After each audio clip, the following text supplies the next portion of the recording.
Alright guys, now that you know everything there is to know about targeting, it's actually important to mention some very important tips and tricks about actually organizing your ad groups into campaigns that make sense.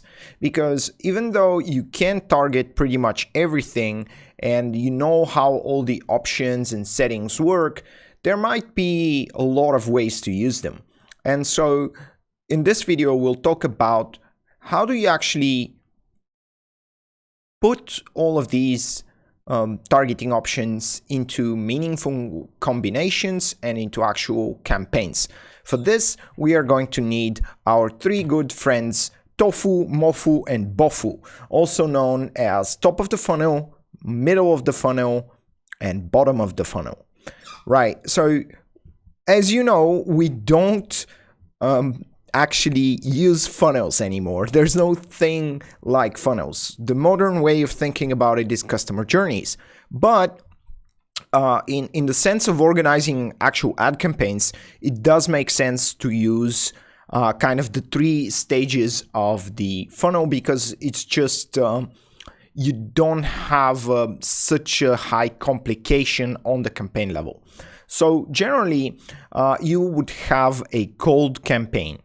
And so this cold campaign for your cold audiences, or the so-called top of the funnel campaign, would include certain ad groups, right? You would have your very first cold audience ad sets that would be consisting of interest groups.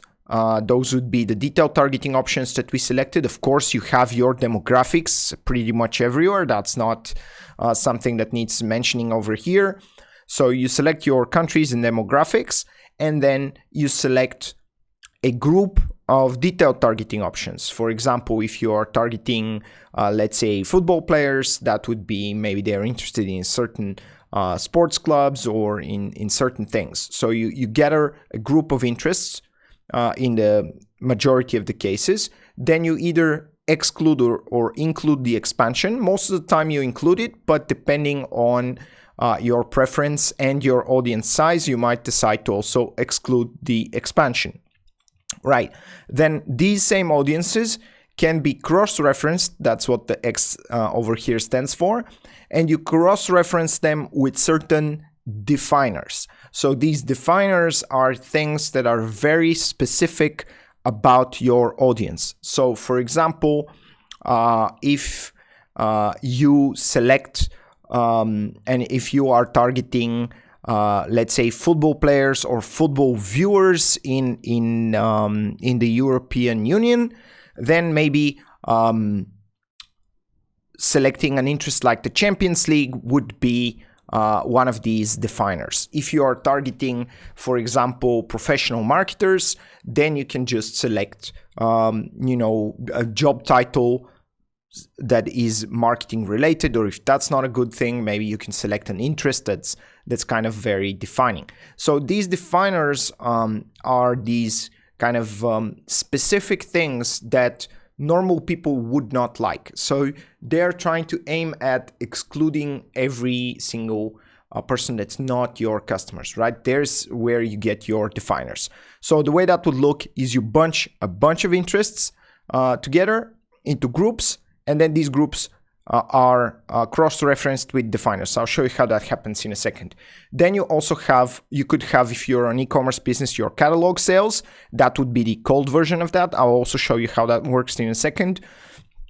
And in case you are in a very small place, and you, for example, let's say you're targeting Ireland, and there's just about 4.5 million people, maybe 5 million people living in Ireland, so it's not a huge country. And then if you are selling a specific product that's only for like 5 to 10% of that population, you don't really want to use the detailed targeting options. Maybe you can use just one or two wide interests, and maybe up to 5, not more, right? More than 5 becomes a large group of interests. And then you do that when your audience is too small, just so that you can have a bigger audience size, and then you can also let Facebook's algorithms kick in. Another good audience that you would have as a cold audience would be posting a video and then promoting it, posting a video in groups, and then using custom audiences to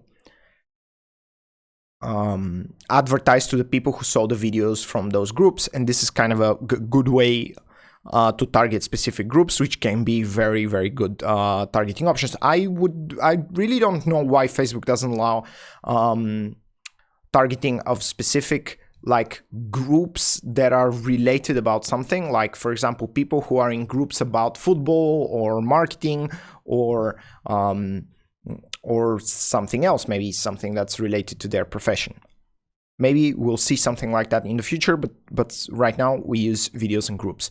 So, and then your best cold audience, 99.9% of the cases, would be a lookalike audience between 1 and 5% of all purchases. This means for the entire time that you have been advertising.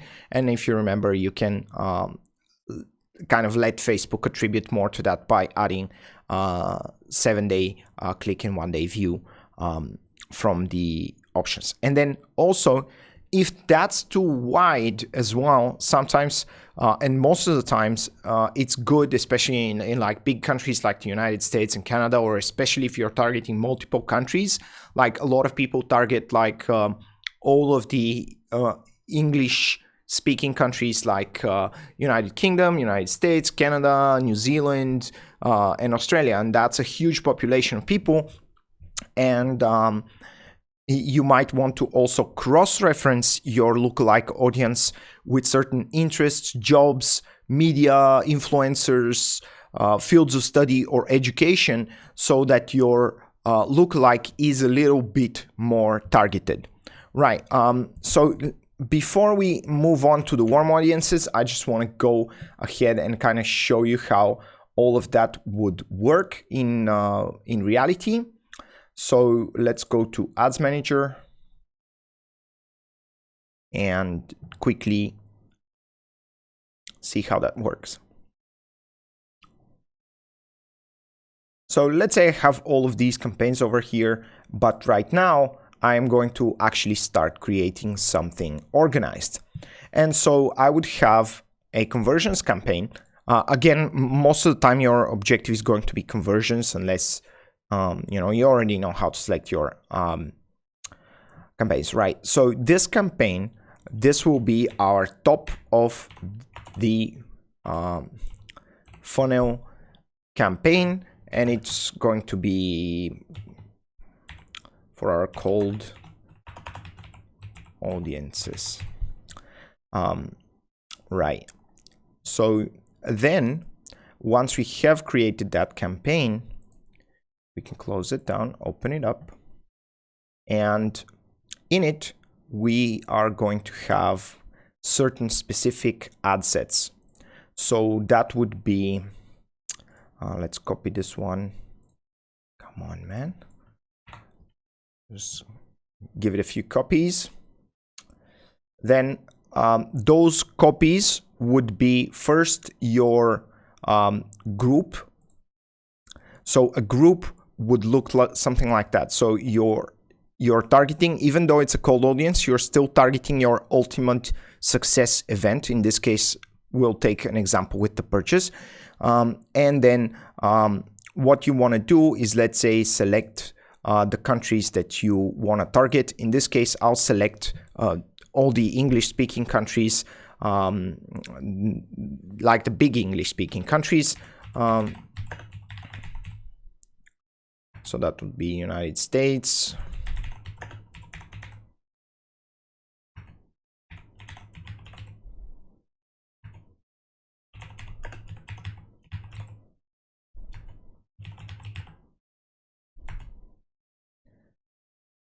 and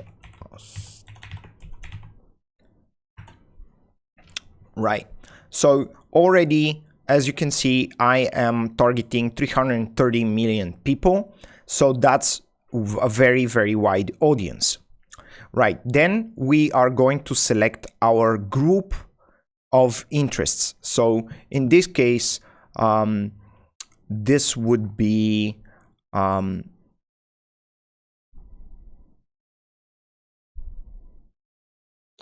our detailed targeting options. Let's say that we are targeting marketers for this example. We are going to add a lot of options here. So that would be the general interest in marketing. See how that affects us. Does not really affect us too much. So it's not a very good option. Then, right, we have social media job titles. Social media is not very good as an interest. Social media marketing, however, it is. And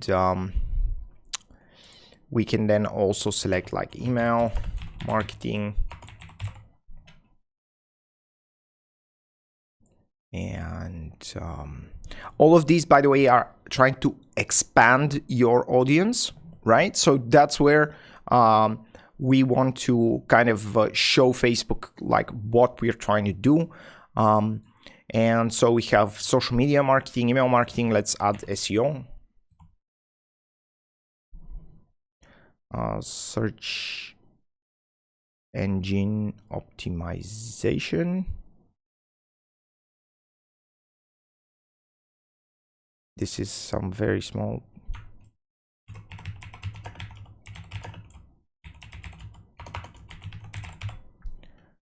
Right, search engine optimization and so on. And then we also now want to add some additional stuff, and kind of as you can see here, we have turned the expansion on, but then we also want to narrow the audience. And let's say that we want out of all these people over here, we want them to have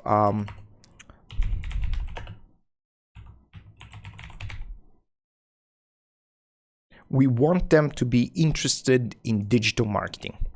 And as you can see, this is going to dramatically lower our interest, and we want them to also be interested in, let's say, Shopify.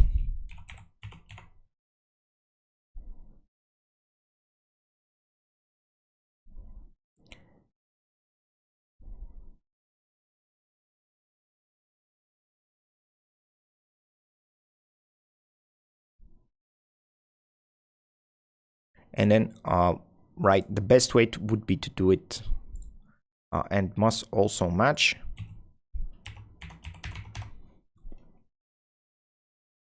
Well, not the employers, sorry guys.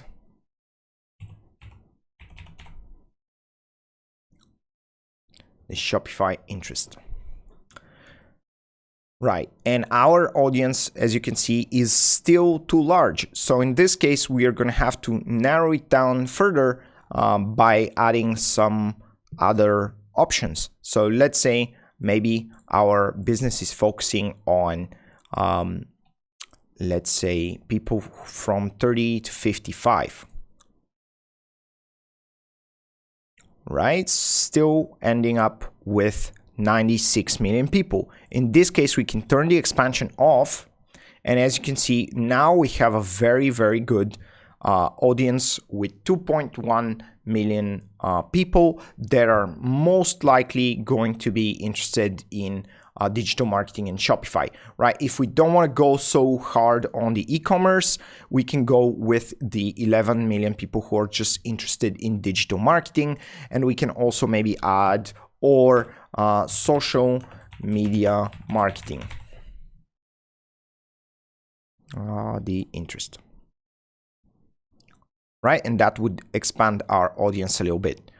But we can also say we want it to also be like they need to be interested in digital marketing and social media marketing. And in this case, we will narrow down that audience and get down to from 10 to 7. And so from 11 to 7 million, right? And then we don't need the expansion. But let's say that we were not targeting such a big range of countries. So let's just get rid of the United States and Australia. And as you can see here, we have, if we're targeting just the UK, Ireland, New Zealand, and Canada, we would end up with a very good, very well targeted cold audience of 1.6 million people, which is still highly targeted. So it's about a few percent of the population. And so therefore it's not a bad audience, right? And these people are interested in our initial group of everything that we have, and then cross-referenced by two definers, which would be in this case digital marketing and social media marketing. Now you should be very careful to use these definers. They should be things that people who are not marketers would not be interested in. So let's say, for example, a good thing to narrow that audience down would be to use a big influencer or maybe a company that most people would not be interested in. So let's say I want to say maybe HubSpot is going to work.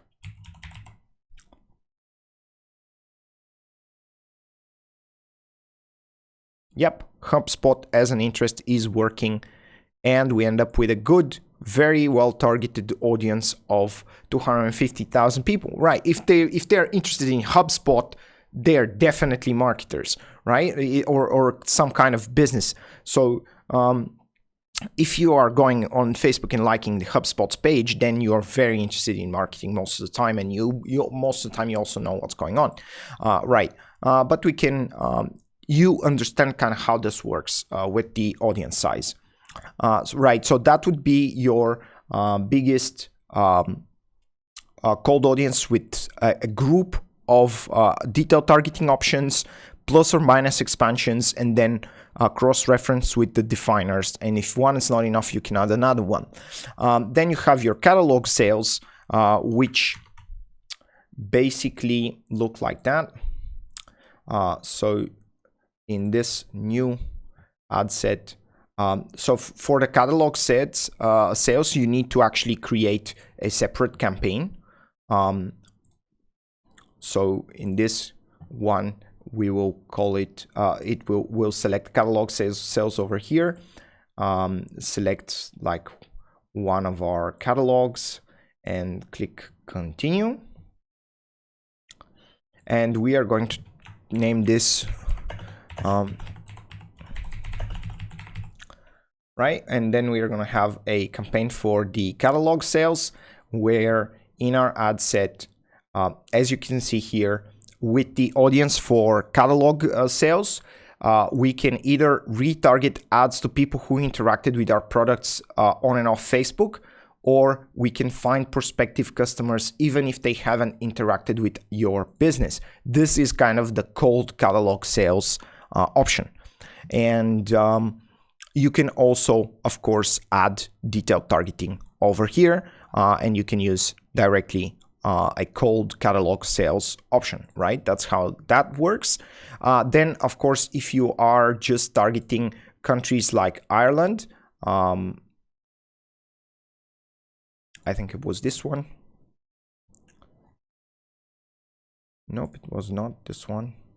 We need to go back to our campaign and go to our cold audiences over here. And it was this one, right? And that's why you should name them definitely.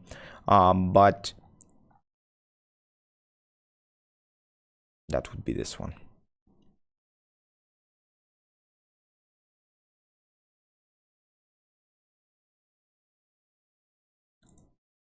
Yeah, it was this one, right? So in this case, if you are targeting a small area, let's say Ireland will be our small country of choice. Like Ireland and Norway really have like about 5 million people, and you can compare that to, for example, New York, which has more than that. So that's where with a small audience like that, as you can see, this is getting us to too small of an audience. So we don't want to use that. as a cold audience. And what we want to do is we just want to get rid of all of these guys, or maybe we can just leave a few interests like that, but then remove the cross referencing, right? We kind of remove the and must also match, because that kind of narrows it down too much. And what we can also do is we can expand maybe the age range from 25 to let's say 60, to get a little bit more people in our audience. And again, we end up with 1.1 million people. But of course, your demographics are set in stone sometimes, and you don't want to go overboard with them. And let's say that we insist that our audience should be between 30 and 55, which is what generally needs to be it's generally set in stone. So you don't want to, like, if people under 30 are not going to use your product or outside of your targeting, you just don't want to include them. That's completely fine. But then your audience is, let's say, too small. If that happens, what you can do is turn on the detailed targeting expansion, and you will get to 1.7 million people, which is still pretty good. Now in Ireland, there's about 5 million people, or less than that. And so 1.7 million is about half, like almost 30% of the population. So you should be careful, and it might be too much. So that's maybe where you want to start with these 800,000 more targeted people, and then maybe later on, if you run through that audience, you can test the expansion later on. But you generally don't want to go with a huge number of interests. And sometimes if you are going with a small place, you can just go with one, right? As you can see, like just selecting one or a group of them is kind of similar in small areas, right? Now, obviously, apart from that, so we got the videos and groups. With the videos and groups, it's pretty simple. You just post the video in a specific place, and then target the people who have seen that with a custom audience. That's not a big issue. And then your lookalike, and the lookalike would be your so let's say we've done that, and we want to get one of these new ad sets. And this ad set is going to use one of the audiences that we created, and that would be, let's say, a lookalike of the purchases, but not for the last 30 days, but we want it to be a lookalike for the purchases from the last, let's say, 180 days, right? We have these guys over here, but let's say ignore the 30 and think about it. Think of it in the way that it's 180. Like that's kind of one of the ways that we do it a lot of the time, right? So the lookalike audience, 1% lookalike of your 180-day purchases or 6 months back is going to be your best cold audience most of the time. And then you can also expand it and maybe replace it with, if you run through that, maybe you can replace it with a bit of a larger audience. The more data you get, the better the lookalike become, and so the more you can increase the percentage. So you start with 1% and then you kind of slowly increase it from there. Right, that's everything that you need to know about organizing your cold campaigns. Then you will eventually get to have warm audiences. With the warm audiences, you can generally have them in a separate campaign. A lot of the time, what we end up doing is, because we have a proper naming on our campaigns, and we also don't use CBO a lot of the time. So if you use CBO, you should definitely keep them in separate campaigns, because it will be too many audiences and then it will kind of mess it up. But generally, if you don't use CBO, you can use the top of the funnel and middle of the funnel, or kind of the cold and warm audiences. You can put them in one place, but we definitely like to keep the remarketing campaigns, or kind of the hot bottom of the funnel audiences. We want them to be in a separate campaign because of budgeting reasons and because there we need to do some other things. So it's up to you. Generally, I recommend you keep them in a separate campaign. That's not going to have any problem. It's just more clear organizationally, and you can kind of have better control over everything. Now, you would have in a warm audiences, you would have Facebook and Instagram engagers. Those would be people who engage with your Facebook and Instagram page, obviously. You would have website visitors who did not make a purchase, add to carts who did not make a purchase, and then you would have the catalog sales to warm, right? So the way that would look is if we go to the catalog sales campaign,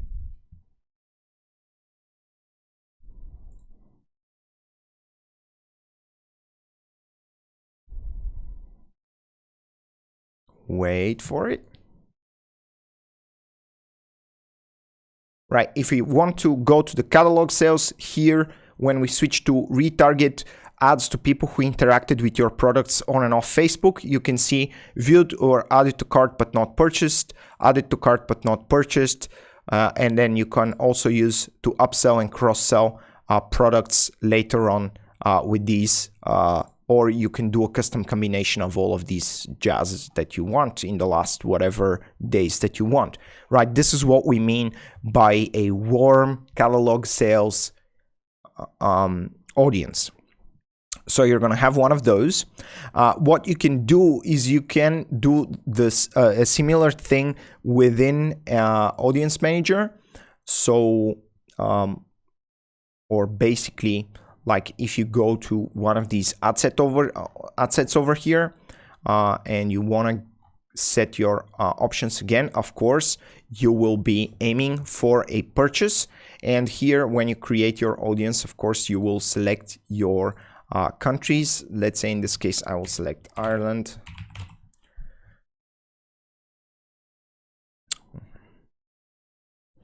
And let's say we want to go with digital marketing. And our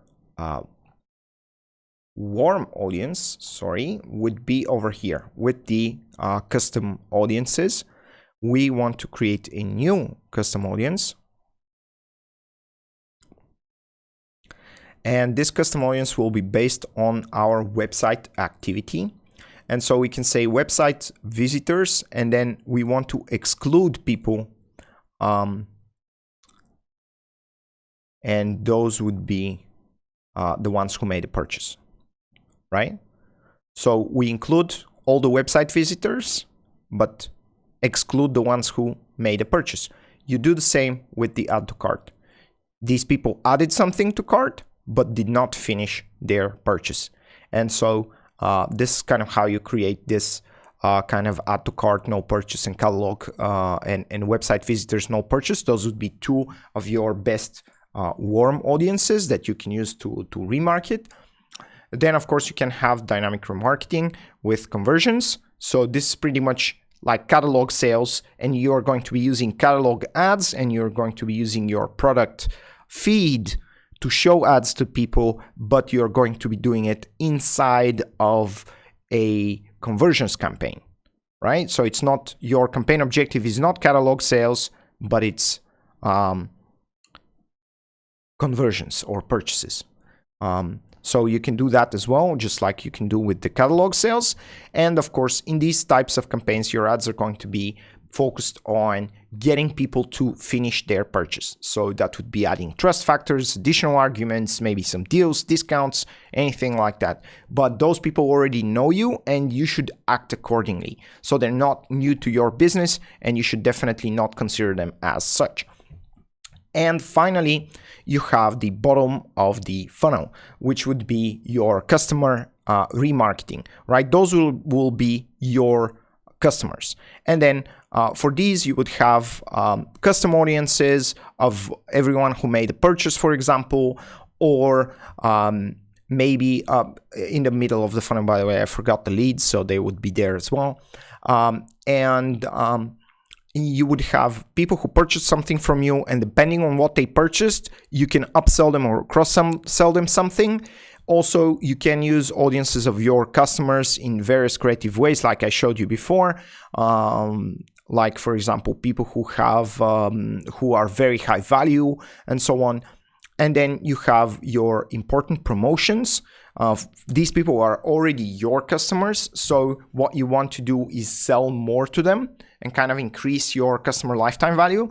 And so, for example, for big promotions like Black Friday or Christmas, you want to be advertising to them because they already know you and they're much more likely to buy from you than others, and they already trust you and hopefully like you. And then you can also use ads to check for that and see and kind of get a little bit more advocacy, get reviews, get feedback on your products and performance and so on, kind of get advocacy and improve your reputation. And of course, a lot of the time, you will have your re-engagement campaigns.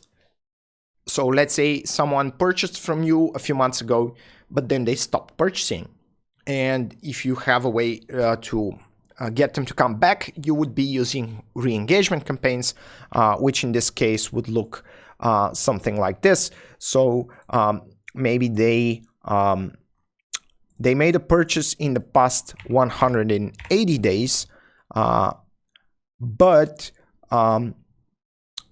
we want to exclude the people who made a purchase in the last 30 days, right? So this kind of says, hey, these people have purchased from me in the last 6 months, but they have not purchased for a month.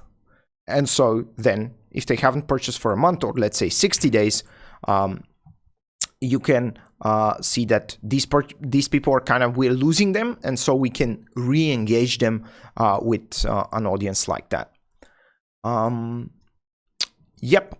And finally, when you are advertising to your customers and also to some of the warm audiences when they are quite small, you need to be careful with the frequency, right? Especially for things like add to carts and visitors. Because if you have a campaign that has a big budget and you are advertising the same stuff all over again to a very small audience, your budget means that they're going to see the same ads over and over again. And the way you check for that, you need to monitor it. Facebook is pretty bad at allowing advertisers to have frequency controls, which is just bad on their part. But I guess it makes them more money. So here in the campaigns, you can set up a column. And so you can customize your columns and search for frequency, right? And what frequency is going to show you is on average how many times, let's say you have an audience, let's say that's your cold audience, and your warm audiences would be much smaller than that.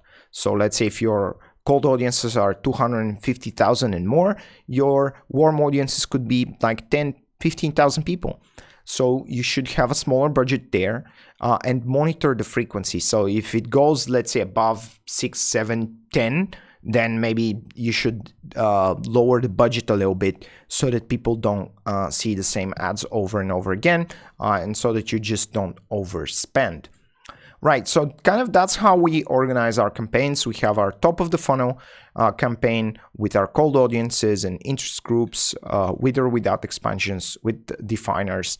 Then we have our catalog sales. For small audiences, small countries, we use just 1 or 2 interests. We use the expansion if needed and kind of let Facebook do its thing. We do the videos and groups and definitely the lookalike of the successful events like purchases.